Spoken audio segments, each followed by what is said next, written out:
Well, tonight, the reality of building back stronger after Hurricane Ian has some local leaders telling us it's not going to come cheap. Right. This is something we definitely expected. And one area in particular is Fort Myers Beach.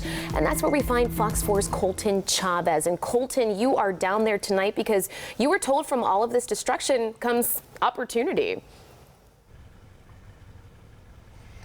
It's hard to hear that word opportunity when right behind me, this is where homes used to be at, now just completely leveled. But beach leaders, they tell me that with areas that have been completely flattened like this, it gives developers what they're calling a clean slate to build back stronger. But what we're learning tonight is that despite a clearer path, it also comes with a higher cost.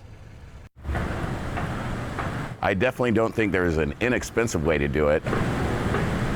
It's the price tag people like Bart Churchwood are facing as he works to build back stronger and more resilient on Fort Myers Beach after Ian. It's not affordable for a lot of people. And that's because of the new building codes, which according to Fort Myers Beach Council member Bill Veach, create a more resilient community against hurricanes.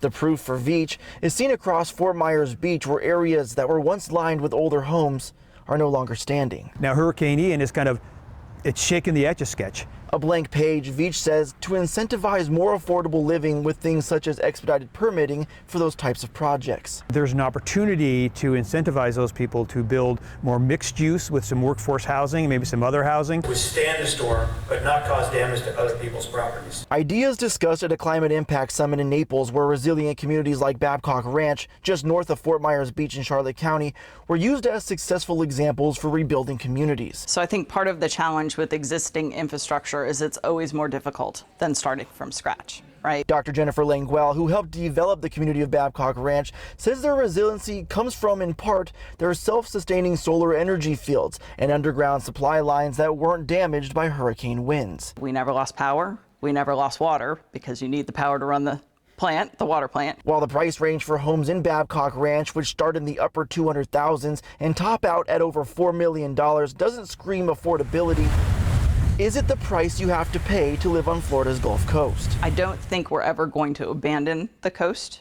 I believe, however, we should build stronger and more durable in places that are vulnerable. Like Fort Myers Beach. And this is like the neighborhood gossip, like, is it going to be the next Miami Beach?